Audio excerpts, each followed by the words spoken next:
Hello बच्चों, मैं आपका विजय सर। आज इस वीडियो लेक्चर में आप सभी का स्वागत करता हूं।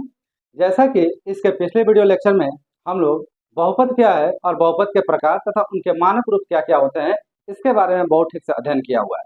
ठीक है, तो आज के वीडियो लेक्चर में हम आरंभ करने वाले हैं कि बहुपदों का शून्य क्या होता है। तो एक तो बात करेंगे शून्यकों के बारे में, साथ ही साथ शून्यकों का हम ग्राफी निरूपण भी देखेंगे, आपका ज्यामिति निरूपण भी देखेंगे, इनका ज्यामिति निरूपण कैसे कर सकते हैं, और साथ में ग्राफ के माध्यम से हम किसी दिए गए बहुपद का शून्य ज्ञात करने का क्या करेंगे, प्रयास करेंगे। तो आज का क्लास बहुत मजेदार है, बहुत इंटरेस्टिंग है, तो ध्यान से देखिएगा। जो भी नए बच्चे आए हैं बड़े भारत भाई विजय सर के इस नए चैनल पे, जो भी बच्चे आ रहे हैं वो बच्चे अगर नए हैं तो एक बार चैनल को सब्सक्राइब कर दीजिए। साथ में आज का एक धमाकेदार वीडियो का लिंक आप अपने सारे दोस्तों में क्या करें, शेयर कर दें। साथ ही साथ जो हमारे पुराने बच्चे इसके साथ जुड़े हुए हैं वो अपना आराम से ध्यान से देखें और फटाफट चैनल को क्या करिए, शेयर करिए। इस पूरे वीडियो को शेयर करिए, जितना अधिक से अधिक आपके दोस्त हैं सब में शेयर करिए, और साथ में आप लाइक का बटन जरूर दबा दें, जिससे आपकी उपस्थिति क्या हो सके, पता चल सके। तो चलें बिना देर किए हुए और आरंभ करते हैं आज का वीडियो, और देखते हैं कि हम किसी दिए गए बहुपद का शून्य किस प्रकार से ज्ञात कर सकते हैं। तो चलो देखो, कह रहा है बहुपद का शून्य। अब यहाँ पे क्या लिखा है, यहाँ लिखा है कि यदि पी एक्स में कोई बहुपद है और के एक वास्तविक संख्या है, तो px में x को k से प्रतिस्थापित करने पर प्राप्त वास्तविक संख्या px का x बराबर k पर मान कहलाती है, और इससे pk से क्या करते हैं, निरूपित करते हैं। हो सके थोड़ा सा आपको भाषा समझने में कठिनाई हो, उसके पहले एक काम करते हैं।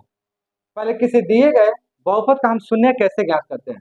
तो हमारे पास बहुपद के कितने प्रकार हैं। तो एक तो है रैखिक बहुपद, दूसरा आपका द्विघात बहुपद, तीसरा आपका क्या है, त्रिघात बहुपद। हम अलग अलग प्रकार के बहुपदों के बारे में बात करेंगे। हम सबसे पहले बात करते हैं रैखिक बहुपद के बारे में। इसके बारे में बात करें हम रैखिक बहुपद के बारे में। किसी रैखिक बहुपद का हम शून्य कैसे ज्ञात करते हैं। मान लिया कि हमने माना एक रैखिक बहुपद है px equal to 3x plus 2। अब इस बहुपद का हमें क्या करना है, शून्य ज्ञात करना। तो इस बहुपद का शून्य कैसे ज्ञात, तो इस बहुपद का शून्य ज्ञात करने के लिए एक बहुत सरल काम करते हैं, जो आपने कक्षा 9 में पहली बार सीखा होगा। आप x का मान अपने हिसाब से रखिए।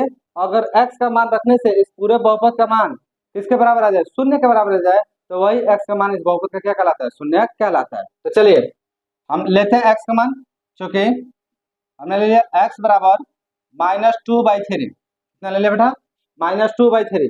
अगर अब यदि आप x का मान -2/3 ले हो, इस मान को उठा के इसमें रखो, तो देयरफॉर p -2/3 यह बराबर हो जाएगा आपका 3 इंटू -2/3 प्लस 2, इतने के बराबर होगा। अब देखिए इस 3 से यह 3 क्या हो गया, कैंसिल।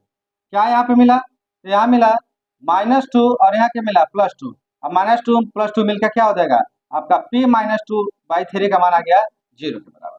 अर्थात आप क्या कहोगे, आप कहोगे कि किस मान से इस पूरे बहुपद का मान 0 आया है, तो वह x का मान क्या है, -2/3। तो आप कहेंगे अर्थात -2/3 दिए गए बहुपद px का एक शून्यक है। दिए गए बहुपद px का एक क्या है, शून्यक है। क्लियर है। हम इस तरीके से किसी दिए गए बहुपद का शून्य क्या कर सकते हैं, ज्ञात कर सकते हैं। अब यहाँ पे समझने वाली एक बात है, समझने वाली बात यह है कि अभी मैंने यहाँ पे x का मान -2/3 रख दिया। चलिए हम तो पढ़ा रहे थे, आप बड़ी सरलता से आपको -2/3 रख दिया, लेकिन आपके लिए कहीं ना कहीं तो कठिनाई होगा ना, कि -2/3 रखा जाएगा तो कुछ और रखा जाएगा। तो इसी चीज को बचने के लिए हम क्या करते हैं, इस परिभाषा का प्रयोग करते हैं। और उसमें कैसे मान निकाला जाता है, तो हम कहते हैं कि यदि, ध्यान से देखो, यदि यदि px एक बहुपद है, px एक क्या है, हमारा बहुपद है, और k कोई वास्तविक संख्या है, k कोई कौन सी संख्या है, वास्तविक संख्या, तब तब यदि pk का मान कितना आ जाए, 0। pk का क्या अर्थ हुआ कि x का स्थान पर अगर हम k रखें और pk का मान कितना आ जाए, 0 आ जाए, तो देयरफॉर हम कहेंगे कि दिए गए बहुपद px का एक शून्यक है। बहुत आसान, ठीक है जी। तो कैसे हम सोचेंगे, तो बहुत सरल है। हम कहेंगे कि भाई यदि पी एक्स एक बहुपद है और के क्या है, वास्तविक संख्या है, और तब यदि पी के का मान 0 हो जाए, पी के का मतलब एक्स का स्थान पे के, तो पूरे बहुपद में जहाँ जहाँ एक्स आता है क्या रखा जाए, के। और के रखने से यदि पूरे बहुपद का मान क्या आ जाता है, शून्य आ जाता है, तो के इस दिए गए बहुपद का क्या कहलाएगा, शून्यक कहलाएगा। अब के तो वास्तविक संख्या है, तो वास्तविक संख्या का तो कोई भी मान आ सकता है, इसके लिए जरूरी थोड़ी है कि आपका यह कैरेक्टर वाइज ही वैल्यू रहेगी।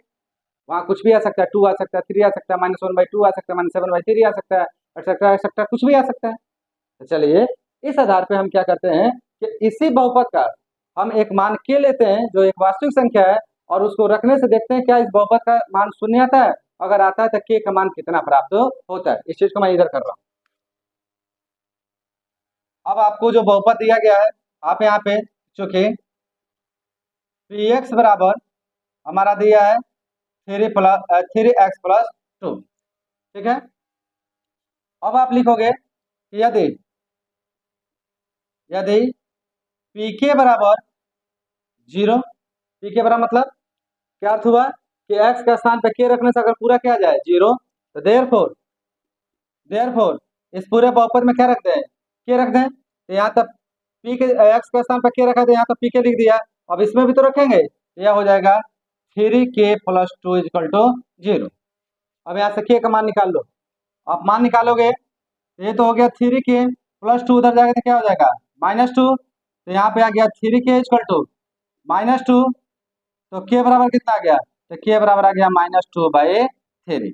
अब जो यह के का मान -2/3 आया है, यही -2/3 इस दिए गए बहुपद का क्या कहलाएगा, शून्य कहलाएगा। तो गौर से देखो आप कि यही -2/3 यहाँ भी तो आया था।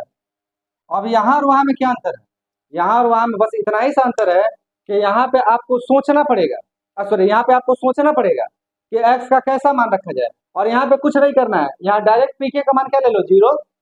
अगर पीके का मान 0 लोगे तो उस परिस्थिति में उस दिए गए बहुपद के स्थान पे क्या रखिए, के, और के रखने से बड़ी सरलता से आपको क्या हो जाएगा, के का मान प्राप्त हो जाएगा।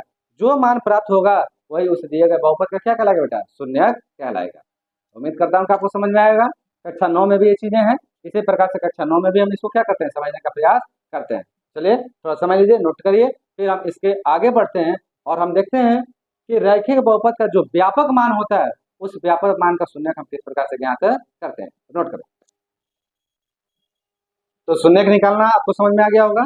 अब हम एक रैखिक बहुपद का व्यापक मान ले रहे हैं। तो रैखिक बहुपद का व्यापक मान क्या होता है, हमने कहा कि पी एक्स बराबर ax+b, जहां जहां a x का गुणांक है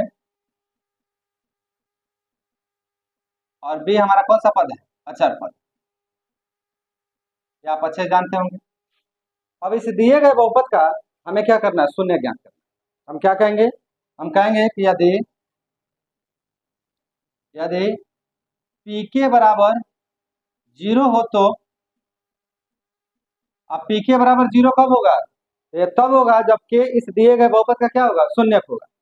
तो पी के बराबर 0 हो तो देयरफॉर हम इस पूरे बहुपद में x का स्थान पे क्या रखते हैं, के। तो के रखने से क्या होगा, ak+b = 0।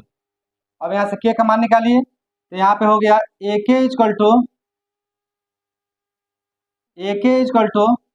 -b। तो के का मान कितना आएगा यहाँ से, तो k आ जाएगा -b/a। क्या आ जाएगा भाई, के का मान -b/a। अब इससे क्या पता चलता है, इससे पता चलता है कि ax+b का शून्यक जो आया निकल के, वह किसके बराबर आया, यह बराबर आ गया -b/a का। अब अगर आप ध्यान से देखेंगे तो जो b और a है, b है अचर पद और a क्या है, x का गुणांक। हम क्या कह सकते हैं कि किसी रैखिक बहुपद का जो शून्यक होता है वह अचर पद तथा x के गुणांक के बीच का एक क्या है, संबंध है। अर्थात हम इसके सामने में क्या लिख सकते हैं, ये लिख सकते हैं -b को लिख सकते हैं अचर पद और a को क्या लिख सकते हैं, x का गुणांक। ठीक, तो हम बड़े आराम से इस माध्यम से हम शून्यकों तथा इनके अचर तथा गुणांकों के बीच में हम क्या कर सकते हैं, एक संबंध ज्ञात कर सकते हैं। तो ध्यान से देखिए कि रैखिक बहुपद का व्यापक मान जो हमारा होता है उसका शून्य का अगर हम निकालें तो किसके बराबर आता है, माइनस बी बाई ए के बराबर आता है, जो माइनस बी बाई ए एक प्रकार का शून्य तथा गुणांकों के बीच के संबंध को क्या करता है, प्रदर्शित करता है। तो ये तो कहानी हुई रैखिक बहुपद से संबंधित। अब हम बात करते हैं द्विघात और त्रिघात की। तो फटाफट इसे नोट करें और फिर हम डिस्कस करते हैं द्विघात और त्रिघात के बारे में।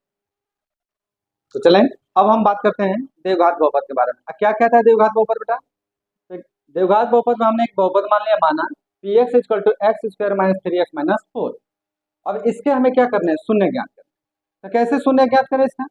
तो इसका शून्य ज्ञात करने के लिए हमारे पास दो तरीके हैं। एक तो हम अपने पास से मानों को मान लें। कैसे माने? माना पहली बार माना x बराबर -1। अब -1 क्यों मान रहे हैं? इसलिए मान रहे हैं कि x के स्थान पर -1 रखने से ये पूरे बहुपद का मान क्या प्राप्त हो जाए, शून्य प्राप्त हो जाए। तो हमने x बराबर क्या ले लिया, -1। और -1 लेंगे तो देर पर क्या होगा, p -1 बराबर -1 का स्क्वायर -3 -1 -4 क्या आएगा देखिए। तो -1 का स्क्वायर तो हो जाएगा 1, यहाँ माइनस माइनस का मल्टीप्लाई हो जाएगा, प्लस 3 1 जा 3 और ये क्या हो जाएगा -4। तो यहाँ पे 3 1 4 और -4, इसका मतलब आ गया कि p -1 का मान हमारा किसके बराबर प्राप्त हो गया, 0। इसका मतलब x का वह मान, कौन सा मान, -1, इस दिए गए बहुपद का क्या कहलाएगा, शून्य कहलाएगा। इसका तो अर्थ यही हुआ। और भी क्या इसके शून्य हो सकते हैं क्या? तो दूसरा देखते हैं। हम कहते हैं कि अब या यदि x बराबर हम क्या ले लें, 4 ले लें। x बराबर क्या ले लें, 4, तब क्या होगा, तो p4 बराबर हो जाएगा हमारा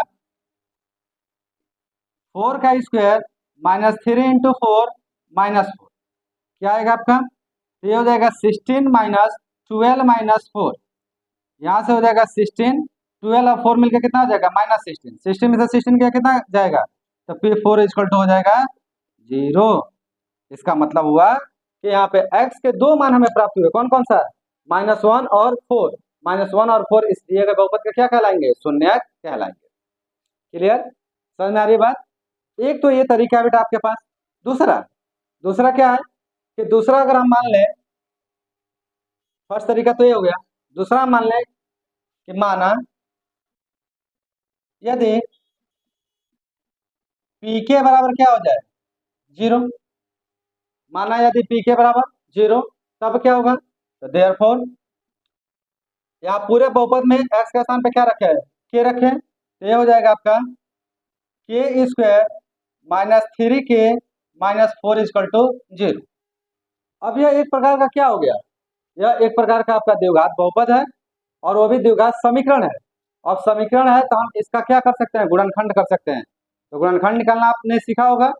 अब देखिए 4 का गुणा के स्क्वायर का गुणांक है, यहाँ पे क्या है 1, तो 4 का गुणा 1 प्रकार तो क्या होगा 4। तो यहाँ से आ जाएगा आपको के स्क्वायर -3 प्राप्त करना है। तो कैसे मिलेगा सर आपको, ये बात आपको समझ में आनी चाहिए। तो 4 में से 1 को माइनस करोगे 3 आ जाएगा, के -4 इक्वल टू 0। अब इसका विस्तार करिए, विस्तार करेंगे तो हो जाएगा के स्क्वायर -4 के माइनस माइनस मल्टीप्लाई करो तो प्लस के -4 इक्वल टू 0, इतना होगा। अब देखिए दो का पेयर बना लीजिए।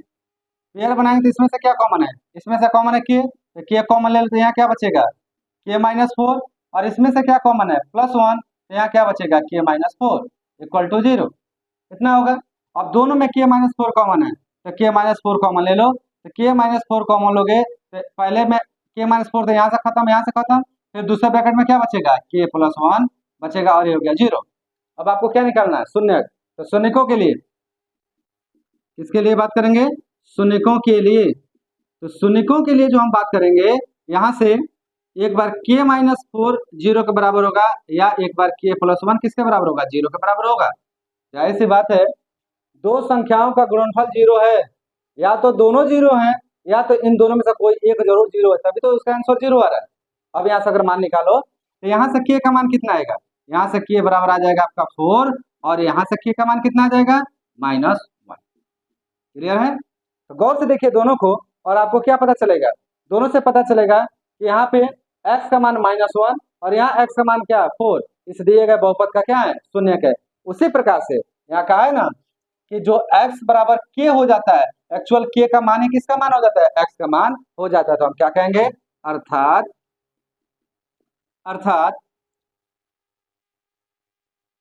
-1/4 दिए गए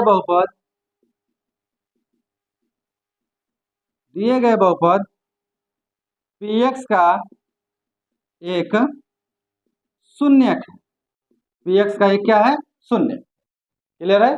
तो इस तरीके से हम क्या कर पाएंगे, शून्यकों को ज्ञात कर पाएंगे। तो देखें कितना आसान है। तो ये हमने किया द्विघात बहुपद के लिए। अब हम बात करते हैं बेटा त्रिघात बहुपद के लिए। त्रिघात बहुपद क्या है, थोड़ा इसके बारे में आप समझिए। त्रिघात बहुपद, अब त्रिघात बहुपदों पर हम विचार कर रहे हैं। अब त्रिघात बहुपद पर विचार करते चलिए, एक बहुपद हम अपने पास से मान लेते,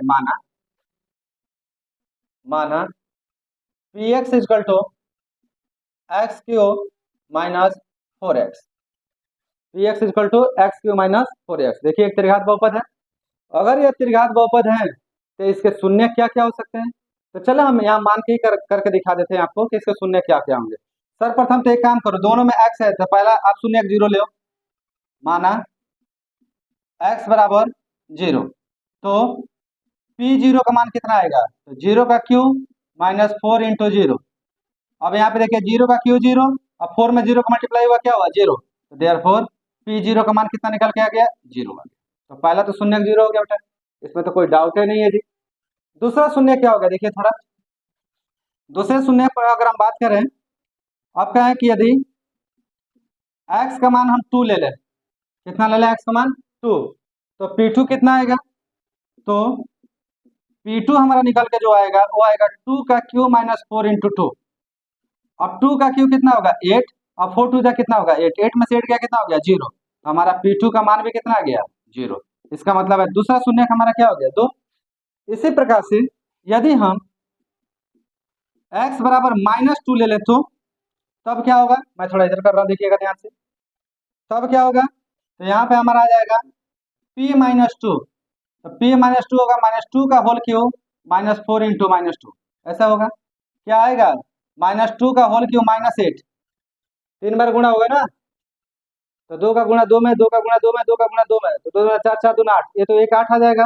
माइनस का गुणा 3 बार, तो माइनस का गुणा एक बार माइनस में करोगे तो प्लस, अब प्लस का गुणा माइनस में करोगे तो क्या हो जाएगा माइनस, तो ये हो गया -8, और यहाँ माइनस माइनस का गुणा होगा तो क्या हो जाएगा प्लस, अच्छा 4 दूना कितना हो गया 8, 8 में से 8 गया कितना बचा बेटा 0, तो p-2 का मान कितना आ गया हमारा 0 के बराबर आ गया। क्लियर है, समझ में आ रही बात है। अब देखो, अब यहाँ पे 3 मान कौन कौन सा, अर्थात 0, 2 व -2 दिए गए बहुपद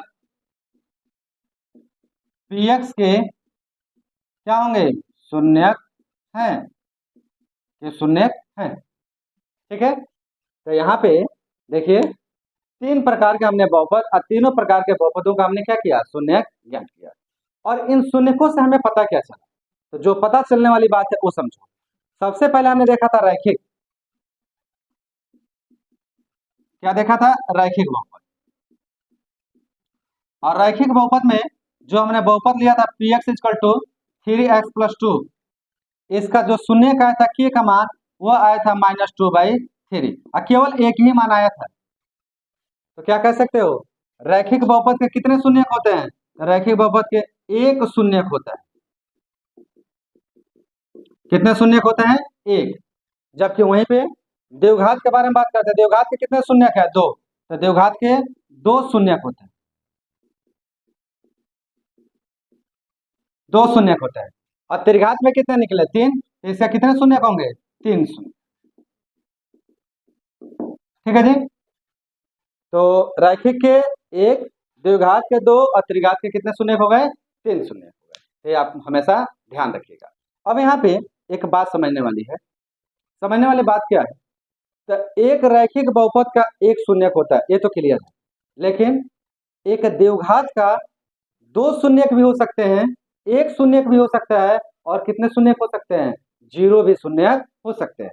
तो वो बात कैसे होगा अभी मैं आपको समझाता हूँ। ठीक है, उसी प्रकार से एक त्रिघात का 3 शून्य हो सकते हैं, 2 शून्य हो सकते हैं, उसके 1 शून्य हो सकते हैं और उसका 0 भी शून्य हो सकता है। तो इन बातों को समझने के लिए हम क्या करेंगे, अब इन तीनों प्रकार के बहुपदों का ज्यामितीय निरूपण देखेंगे, जिससे हमें क्या होगा, स्पष्ट होगा कि किस प्रकार से इनके शून्य किस किस के हिसाब से पाए जाते हैं। चलो इसे नोट करो और फिर हम बढ़ते हैं इसके ज्यामिति की तरफ। ठीक है, तो बहुपद के शून्य कैसे ज्ञात किए जाएं उसका मान अभी हम लोग समझ रहे थे। अब उसके बाद से हम थोड़ा देखते हैं कि इसका ज्यामितीय अर्थ क्या होता है। ज्योमेट्रिकल टाइप में हम कैसे इसको समझते हैं कि अगर कहीं पे एक ग्राफ दिया हुआ है तो ग्राफ के माध्यम से कैसे समझे कि इस दिए गए बहुपद के कितने शून्य हैं। बहुत कमाल का चीज है, चलिए इसको समझते हैं। अब कह रहा है कि बहुपदों का ज्यामितीय अर्थ क्या होता है। तो हमारे पास मुख्य रूप से 3 प्रकार के बहुपद हैं। कौन कौन सा है, तो पहला जो हमारा है वह है यहाँ पे आपका रैखिक बहुपद। कौन सा बहुपद है, रैखिक बहुपद।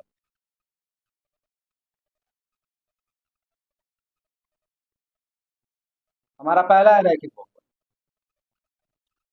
अब रैखिक बहुपद का हम ज्यामिति कैसे बना सकते हैं, तो इसके बारे में अगर हम बात करें, हम क्या करते हैं, मान लेते हैं कि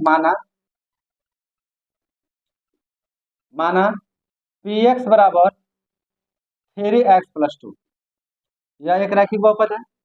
अब कक्षा 9 में आपको सिखाया गया होगा कि अगर किसी बहुपद का ज्यामितीय रूप दिखाना है, आपको ग्राफ में डायग्राम करना है, तो जो पी एक्स है वो पी एक्स किसका मान होता है, वाई का मान होता है। तो हम यहाँ पे क्या करते हैं, पी एक्स जगह पे वाई लिख लेते हैं।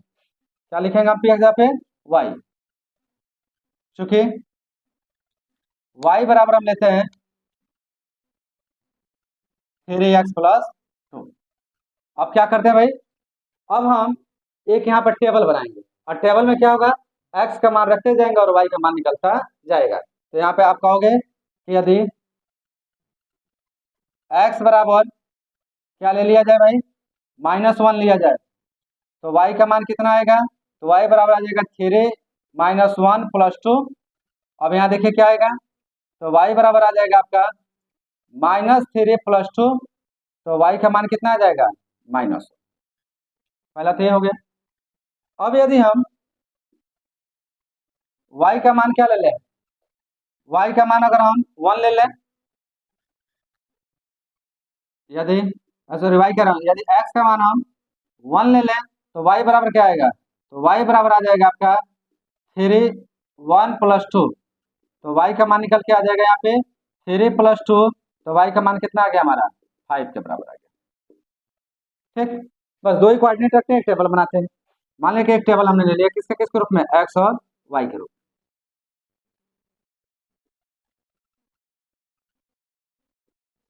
ऊपर ले लिया x और नीचे ले लिया y। x बराबर हमने रखा -1, तो y का मान निकल के कितना आया, -1।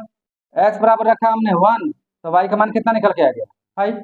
कोऑर्डिनेट क्या होगा, -1, -1, और यहाँ पे क्या होगा, 1, 5। अगर निर्देशांकों के बारे में बात करें तो इस तरीके से निर्देशांक आ जाएंगे।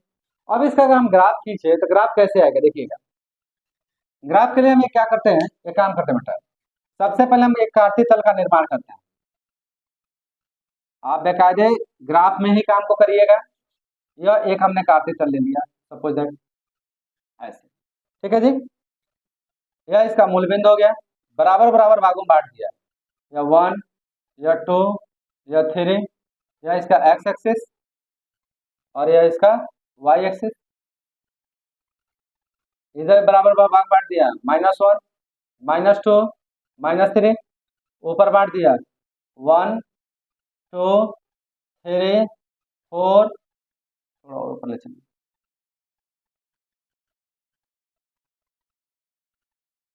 5, और यहाँ भी लिखा है 1, 2, 3, 4, 5 लिखने हैं माइनस में। नामकरण इसका करते हैं, यह हो गया 1, 2, 3, -1, -2, -3, -4, -5, -1, -2, -3, 1, 2, 3, 4, 5, ऐसे आ गया। अब देखिए सर्वप्रथम हम क्या करते हैं, पहला जो हमें निर्देशांक यहाँ प्राप्त हुआ है उसको यहाँ पे प्लॉट करते हैं। यह तो हमारा मूल बिंदु वो है, और -1, -1, मतलब x एक्सिस पे भी -1 और y एक्सिस पे भी -1, तो इस तरीके से ऐसे नीचे आइए और इस पे जाइए। अब ये जहाँ पे काटे यह बिंदु, यह हो गया -1, दूसरा क्या है सर आपका, तो 1,5, एक्स एक्सिस पे 1 और वाई एक्सिस पे 5, मतलब ऐसे,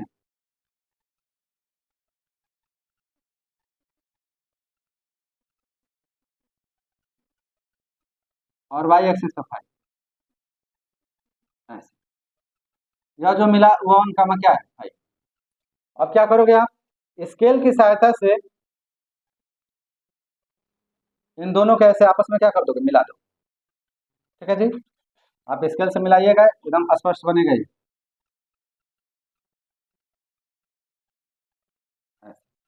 ठीक, अब यहाँ देखो ध्यान से आप, आपको एक बात समझ में आएगी। एक तो इनका ग्राफ कैसा बना है, एक सीधी रेखा में बना है, तो ग्राफ इनका रैखिक होता है पहली बात, सीधी रेखा में। दूसरी बात याद रखना हमेशा कि चूंकि दिया गया बहुपद हमारा किस रूप में है, एक्स के रूप में है, तो यह ग्राफ एक्स एक्सिस को जिस बिंदु पे प्रतिच्छेद करेगा, उस बिंदु के निर्देशांक में एक्स का जो मान होगा, वही मान हमारा क्या कहलाता है, इस दिए गए बहुपद का शून्यक कहलाता है। अगर हम इस बिंदु के बारे में बात करें, तो इस बिंदु का, चूंकि यह ग्राफ एक्स एक्सिस को इसी बिंदु पर काट रहा है, और इसका मान जो निकल के आएगा वो आएगा -2/3, क्या आएगा निकल के, -2/3, और यह -2/3, जो हमारे यहाँ पे निकल के आया। तो अब इसको गौर से देखो, तो आप देखेंगे कि इस बिंदु का निर्देशांक है -2/3, एक्चुअल में यह -2/3 कौन सा मान है, तो यह है एक्स निर्देशांक। कौन सा मान है, एक्स निर्देशांक। तो हमारा ग्राफ एक्स एक्सिस को जिस बिंदु पे काटता है, उस बिंदु का एक्स निर्देशांक जो होता है, वह उस दिए गए बहुपद का क्या कहलाता है, शून्यक कहलाता है। अर्थात अर्थात -2/3 दिए गए बहुपद का एक शून्यक है, दिए गए बहुपद का एक क्या है, शून्यक है। हर एक आंसर में ये बहुत आसान है, बहुत सिंपल है, कि जब कभी भी हम किसी दिए गए बहुपद का ग्राफ प्लॉट करें, और ग्राफ प्लॉट करने से ग्राफ एक्स एक्सिस को जिस बिंदु पे प्रतिच्छेद करेगा, उस बिंदु का एक्स निर्देशांक जो होगा, वही उस दिए गए बहुपद का क्या कहलाएगा, शून्यक कहलाएगा। तो हम चाहे तो एक लाइन में लिख सकते हैं नोट के अंदर, यदि बहुपद एक्स के रूप का है, तो यदि बहुपद एक्स के रूप का है, तो ग्राफ एक्स अक्ष को जिस बिंदु पर प्रतिच्छेद करेगा, जिस बिंदु पर प्रतिच्छेद करेगा, उस बिंदु का एक्स निर्देशांक, उस बिंदु का एक्स निर्देशांक ही दिए गए बहुपद का शून्य कहलाएगा, शून्य कहलाएगा।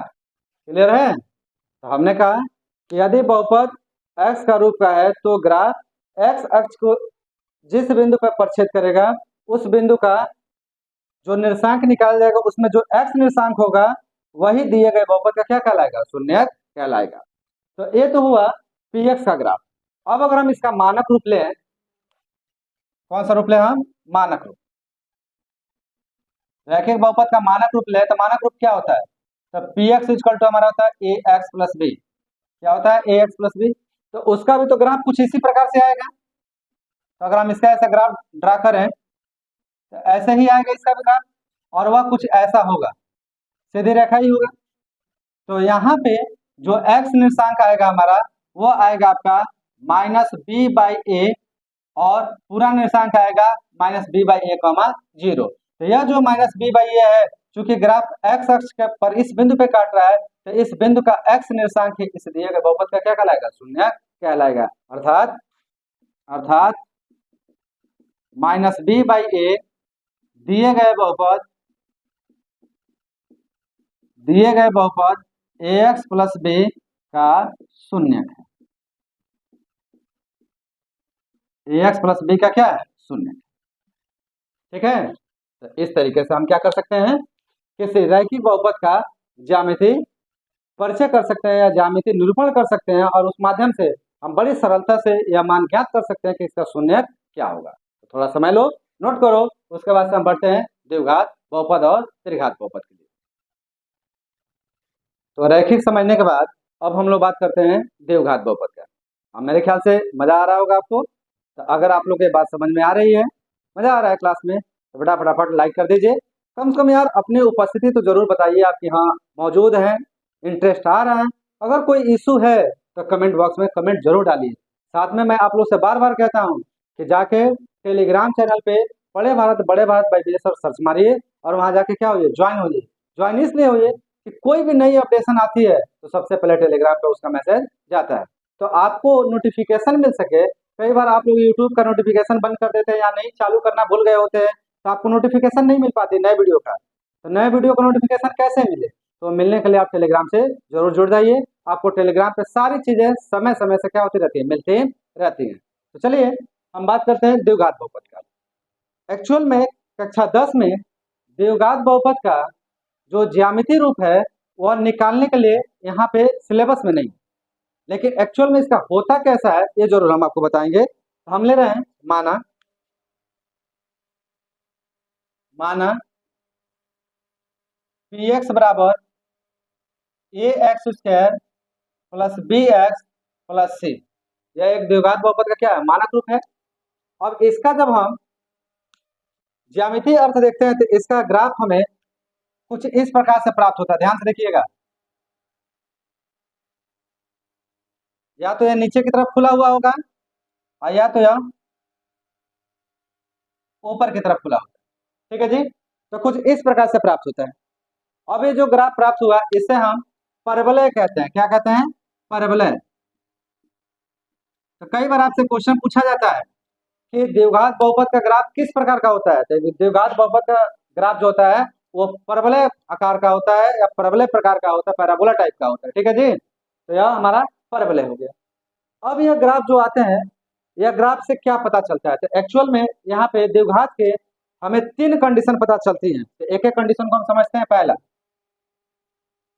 क्या कह रहा है कि यदि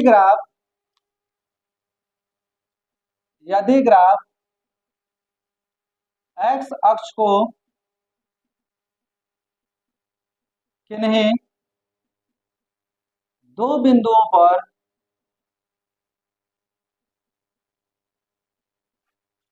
प्रतिच्छेद करती है या प्रतिच्छेद करे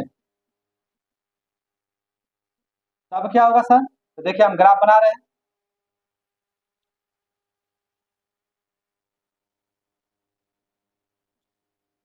या हमारा ग्राफ ऐसे आया हो या हमारा ग्राफ ऐसे गया हो। ठीक है, तो गौर से आप देखिए, यह ग्राफ एक्स अक्ष को एक बिंदु यहाँ पे और एक बिंदु यहाँ पे, और यह एक बिंदु यहाँ पे एक बिंदु यहाँ पे, दो जगह काट रहा है। तो अगर ग्राफ एक्स अक्ष को दो जगह काट रहा है तो इस परिस्थिति में दिए गए बहुपद के कितने शून्यक होंगे? दो शून्यक होंगे। हम कहेंगे कि हाँ दो जगह काट रहे हैं तो दो शून्यक प्राप्त होंगे। मतलब अगर कोई बहुपद है जिस बहुपद का हमने ग्राफ खींचा और उसका ग्राफ इन दोनों में से कोई भी एक आया, तो अगर वह एक्स एक्सिस को दो अक्षों दो बिंदुओं पर परिच्छेद करता है तो जाहिर सी बात है उसके शून्यकों की संख्या कितनी हो जाएगी? दो हो जाएगी। उसी प्रकार से इसकी दूसरी कंडीशन देखो। दूसरी कंडीशन क्या कहता है इसका? यदि ग्राफ एक्स अक्ष को किन्हीं एक ही बिंदु पर प्रतिच्छेद करें। अब कितने बिंदु पर छेद कर रहा है? केवल एक ही बिंदु पे। कैसे? देखिए ग्राफ को,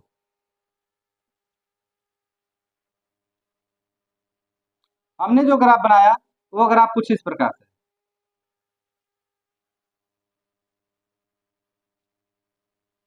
अब ध्यान से देखो, इन दोनों ग्राफ को ध्यान से अगर आप देखोगे तो ये दोनों कहीं एक ही बिंदु पर काट रही हैं, या यहाँ मिल रहा है और या यहाँ मिल रहा है, तो यह अक्ष वो केवल एक बिंदु पर काट रहा है, इसलिए इसके कितने शून्यक होंगे? एक शून्यक। तो एक शून्यक प्राप्त होंगे, एक शून्यक प्राप्त होंगे। अब अगर मैं कहूं कि तीसरी कंडीशन कि यदि ग्राफ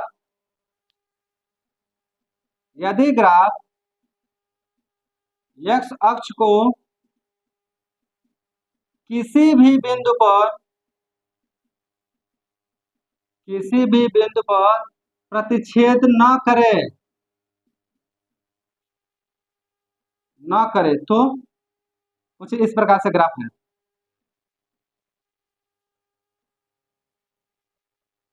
कुछ इस प्रकार से ग्राफ है। ये तो कहीं प्रतिच्छेद नहीं करे भाई, बेटा यह वाई अक्ष पे कर रहा है, यह एक्स अक्ष पे नहीं कर रहा है, तो कंफ्यूज मत हो जाइएगा। यह एक्स अक्ष को काटना चाहिए, वाई अक्ष को काट रहा है, इसमें कोई फर्क नहीं पड़ता। तो ऐसा ग्राफ बना कि यह एक्स को कहीं स्पर्श नहीं कर रहा है, इसके कितने शून्यक होंगे? कोई भी शून्यक नहीं होगा, या जीरो शून्यक होंगे, जीरो शून्यक प्राप्त होंगे। ठीक, अब तीनों को अगर समराइज करके देखें तो एक द्विघात बहुपद के कितने शून्यक हो सकते हैं? दो शून्यक हो सकता है, एक शून्यक हो सकता है, या जीरो शून्यक हो सकते हैं। तो हम लिख सकते हैं अर्थात द्विघात बहुपद का दो, एक या जीरो शून्यक हो सकता है, मतलब अधिकतम शून्यकों की संख्या कितनी होगी? दो, और न्यूनतम शून्यकों की संख्या कितनी हो जाएगी? जीरो। बिल्कुल इसी प्रकार से त्रिघातों के बारे में हम बात करते हैं। अब त्रिघात में क्या होता है? त्रिघात में अधिकतम शून्यकों की संख्या 3 और न्यूनतम शून्यों की संख्या कितनी होती है? 0 होती है। तो उम्मीद करता हूं कि आपको ये अच्छे समझ में आ गया होगा। अब अगर ये समझ में आ गया तो चलिए हम चलते बढ़ते हैं उदाहरण की तरफ और साथ में एक्सरसाइज की तरफ। और आज के क्लास में हम एक्सरसाइज को क्या करेंगे? संपन्न करेंगे। तो फटाफट नोट करिए और फिर हम बढ़ते हैं आगे। तो शून्यकों का ज्यामिति और समझने के बाद से हम बात करते हैं उदाहरण नंबर 1 की। देखिए बहुत शानदार है। मेरा नीचे दी गई आकृति 2.9 में ग्राफों को देखिए। प्रत्येक आकृति y = px मतलब बहुपद y के रूप में है, जहाँ px एक बहुपद है का ग्राफ है। ग्राफों से प्रत्येक के लिए px के शून्यकों की क्या करिए? संख्या ज्ञात। मतलब यहाँ px का मान y है और जो दिया गया बहुपद है वह x के रूप का है। ठीक है, तो आपको उसका शून्य ज्ञात करना किसके माध्यम से? ग्राफों के माध्यम। तो क्या मैंने समझाया? मैंने कहा कि दिए गए बहुपद का ग्राफ x अक्ष को जितने बिंदुओं पे काटेगा उन बिंदुओं का x निर्देशांक ही उस दिए गए बहुपद का क्या कहलाएगा? शून्यक कहलाएगा। तो जैसे पहले में देखो, पहले में ये ग्राफ है, x एक्सिस यह है, x अक्ष को कितने बिंदु पे काट रहा है? केवल और केवल एक बिंदु पे काट रहा है, यहाँ पे। ठीक है, इसलिए इस बहुपद का शून्य कितना होगा? 1 होगा। यह कितना काट रहा है? दो जगहों पे काट रहा है, एक यहाँ पे और एक यहाँ पे, इसलिए इसके शून्य कितने हो जाएंगे? 2। यह कितने जगह पे काट रहा है? 1, 2 और 3, तो इसके शून्य कितने हो जाएंगे? 3। तो इस तरीके से हम इसको समझेंगे। तो लिखें कैसे? चलिए यहाँ पे लिखते हैं। सबसे पहले पहला में हमारे कितने हो रहा है? एक शून्यक हो रहा है। हम लिखेंगे शून्यकों की संख्या,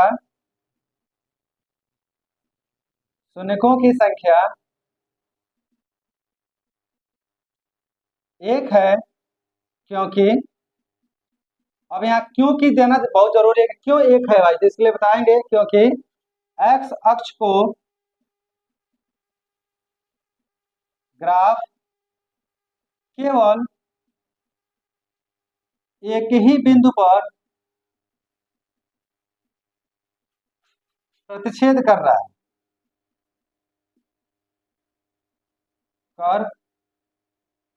प्रतिच्छेद कर रहा है। एक बिंदु पे प्रतिच्छेद कर रहा है, इसलिए शून्यकों की संख्या कितनी हो गई? 1 हो गई। यहाँ पे भाई दो दो बिंदुओं पे बात कर रहा है, दो दो बिंदुओं पे काट रहा है, तो हम लिखेंगे शून्यकों की संख्या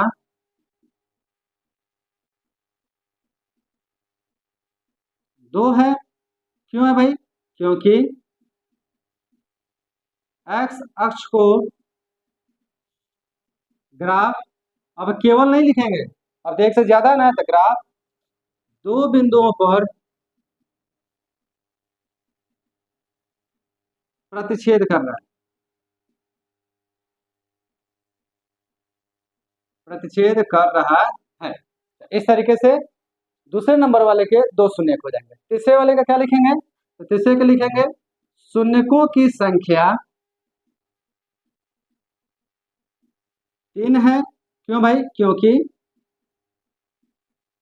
एक्स अक्ष को ग्राफ 2 के बजाय कितने बिंदुओं पर, 3 बिंदुओं पर प्रतिच्छेद कर रहा है। ठीक है जी, समझ में आ रहा है। अब बात करते हैं हम चौथे की। चौथा देखिए, एक्स अक्ष को कितना जगह पर काट रहा है, केवल और केवल एक बिंदु पे काट रहा है। हम लिखेंगे शून्यकों की संख्या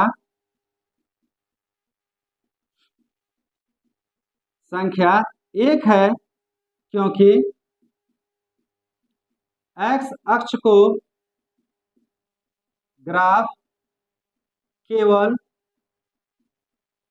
एक ही बिंदु पर प्रतिच्छेद कर रहा है, केवल एक ही बिंदु पे प्रतिच्छेद कर रहा है, इसलिए शून्यकों की संख्या कितनी हो गई, एक हो गई। उसी प्रकार से अगर हम पांचवें के बारे में बात करते हैं, यह भी केवल एक ही बिंदु पे प्रतिच्छेद कर रहा है, तो सारी बातें ऐसे पांचों के लिए भी लिख दिया जाएगा। शून्यकों की संख्या एक है, क्योंकि एक्स अक्ष को ग्राफ केवल एक ही बिंदु पर प्रतिच्छेद कर रहा है। समझ में आ रही बात। अब हम बात करते हैं छठे की। छठे में देखिए, एक यहाँ काट रहा है, एक यहाँ काट रहा है, एक यहाँ काट रहा है और एक यहाँ पे काट रहा है। कितने बिंदु हो गए, 4। इसलिए अगर 4 बिंदु पे काट रहा है तो शून्य की संख्या कितनी हो जाएगी, 4 हो जाएगी। तो हम लिखेंगे शून्यकों की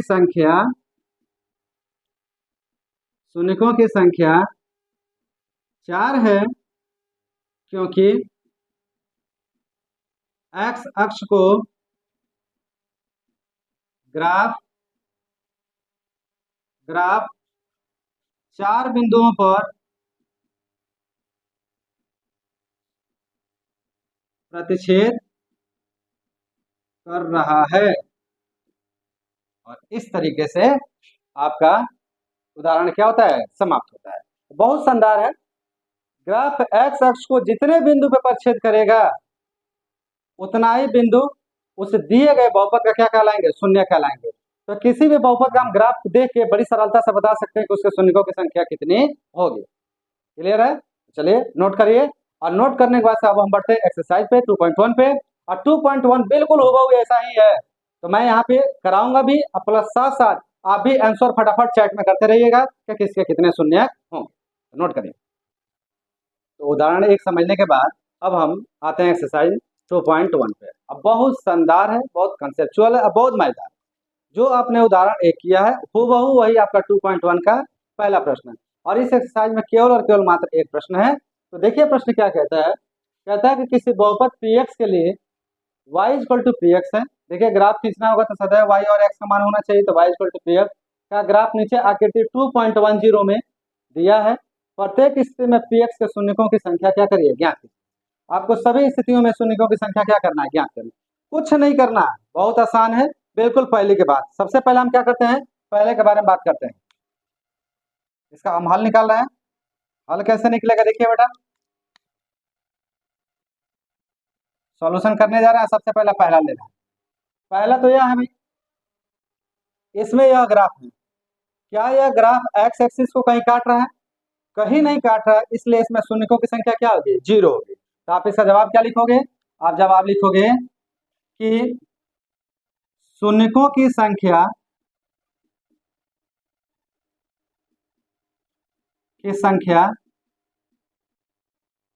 शून्य है, क्योंकि ग्राफ एक्स अक्ष को किसी भी बिंदु पर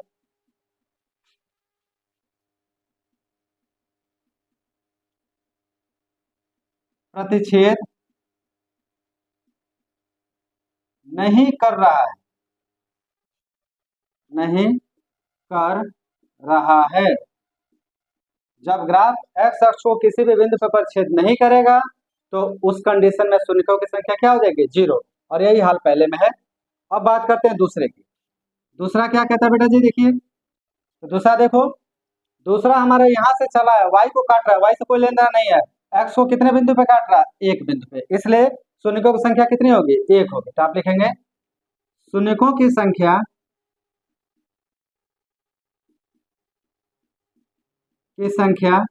एक है, क्योंकि ग्राफ x अक्ष को केवल एक ही बिंदु पर प्रतिच्छेद कर रहा है, केवल एक ही बिंदु पे क्या कर रहा है, प्रतिच्छेद कर रहा है, इसलिए शून्यकों की संख्या कितनी हो जाएगी, एक हो जाएगी। अब थोड़ा बात हम करते हैं तीसरे की। तीसरा में देखिए ग्राफ एक यहाँ पे काट रहा है, एक यहाँ काट रहा है और एक यहाँ काट रहा है, तो अब की बार शून्यकों की संख्या एक के बजाय कितनी होगी, तीन होगी। तो आप तीसरे में लिखेंगे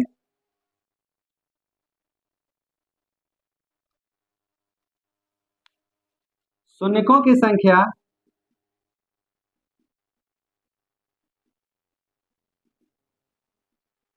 तीन है, क्योंकि ग्राफ x अक्ष को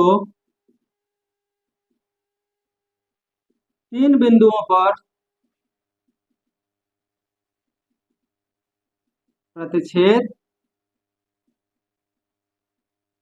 कर रहा है। बहुत सिंपल, तीन बिंदुओं पर प्रतिच्छेद कर रहा है, इसलिए शून्यकों की संख्या कितनी हो जाएगी, तीन हो जाएगी। अब बात करें चौथे की। चौथे पे कितना काट रहा है, दो जगह, इसलिए शून्यकों की संख्या कितनी होगी, दो होगी। तो चौथा के लिए आप क्या लिखिएगा, सारी बातें वैसे ही रहेंगी, आप लिखेंगे शून्यकों की संख्या दो है, क्योंकि ग्राफ x अक्ष को दो बिंदुओं पर प्रतिच्छेद कर रहा है। आई बात समझ में, आपको बिल्कुल ऊपर वाली सारी उतार देनी, केवल तीन के बजाय दो कर दीजिएगा, और यहाँ पे तीन के बजाय क्या कर दीजिएगा, दो कर दीजिएगा, और लाइन पूरी की पूरी वही रहे। ठीक है, उम्मीद करता हूँ समझ में आ रहा है, मजा आ रहा है कि नहीं। अरे बहादुरों कैसे हो यार, बताओ मजा आ रहा है कि नहीं मजा आ रहा है। जो भी यहाँ पे हमारे बालक हैं या बालिकाएं हैं, वो सब बहुत ध्यान से इस चीज को समझे, बहुत आसान है, बहुत सरल बेटा, कुछ भी नहीं है इसमें, बस आपको देखना है ग्राफ देख के और क्या कर देना है, बता दें। और ये महत्वपूर्ण भी है, एग्जाम में आप पूछे भी जा रहे हैं, अगर आप विगत वर्षों का एग्जाम देखिएगा उठा के, तो उसमें ये प्रश्न क्या किए गए, पूछे भी गए, तो देख के बता दीजिए, बहुत आसान है। पांचवा की बारी आती है, पांचवा में क्या कहेंगे भाई, पांचवा देखिए, पांचवा तो यहाँ पे बेटा कितनी जगह काट रहा है, एक, दो, तीन और चार, तो फटाफट बताओ, चैट में डालो सब लोग, कितने होंगे। तो शून्यकों की संख्या कितनी हो जाएगी भाई, चार। शून्यकों की संख्या चार है, क्योंकि ग्राफ x अक्ष को चार बिंदुओं पर क्या कर रहा है, प्रतिच्छेद कर रहा है। ठीक है जी, कितने हो गए कुल, चार। अब हम लास्ट देखते हैं छठा। छठा क्या कहता है इसमें, ध्यान से देखिएगा। छठा है आपका कि एक तो ग्राफ यहाँ काट रहा है, एक ग्राफ यहाँ काट रहा है और एक ग्राफ यहाँ काट रहा है, कुल कितने जगह पे काट रहा है, तीन जगह पे, तो तीन जगह काट रहा है। तो चलिए चैट में लिखिए फटाफट, कितने शून्य होंगे, बिल्कुल सही है, ठीक है जी। तो शून्यकों की संख्या कुल कितनी होगी, तीन होगी। तो चलिए यहाँ पे हम काम करते हैं, लिखते हैं कि शून्यकों की संख्या तीन है, क्योंकि ग्राफ x अक्ष को चार के बजाय कितने बिंदु, तीन बिंदुओं पर प्रतिच्छेद कर रहा है। चलिए, तो इस तरीके से हम क्या कर सकते हैं, एक्सरसाइज में दिए गए ऐसे प्रश्नों का हम मान ज्ञात कर सकते हैं। और उम्मीद करता हूँ ये बहुत आसान है, बहुत सिंपल है, तो आपको मजा भी आया होगा आज की क्लास में। अगर मजा आया हो यार अपने दोस्तों में जरूर शेयर करिए। और अब हम लोग एग्जाम की तैयारी कराने में एकदम लग गए हैं, फटाफट एग्जाम की तैयारी अब कराने के लिए आपको अब डेली बेस पे आपको वीडियो प्राप्त होंगे, या एक दिन अल्टरनेट करके आपको वीडियो प्राप्त होंगे, तो मजा आएगा। अब आपको अब सारी चीजें बहुत जल्दी आपको आपके कवर में आ जाएगी, और बहुत जल्दी हम कोर्स के क्या हो जाएंगे, ना देख पहुंच जाएंगे। चलिए एंजॉय करिए, और आज के क्लास में पर्सनाली 2.1 तक ही रखेंगे। अगले क्लास में हम क्या करेंगे कि बहुपदों के शून्यक तथा उनके गुणांकों के बीच में संबंध कैसे स्थापित कर सकें, जो अभी शुरू में हमने देखा था, उन संबंधों का अध्ययन करेंगे, और उन संबंधों के आधार पर प्रश्नावली को करने का क्या करेंगे, प्रयास करेंगे। वो भी बहुत छोटा आपका एक्सरसाइज है, 2.2 और मात्र 2.2 पे आपका पूरा का पूरा बहुपद क्या होता है, समाप्त हो जाता है। तो मजा आएगा अगले क्लास में भी। चलिए आज के लिए इतना ही रखते हैं और मिलते हैं बहुत जल्द अगले क्लास में। तब तक आप सबका बहुत बहुत धन्यवाद।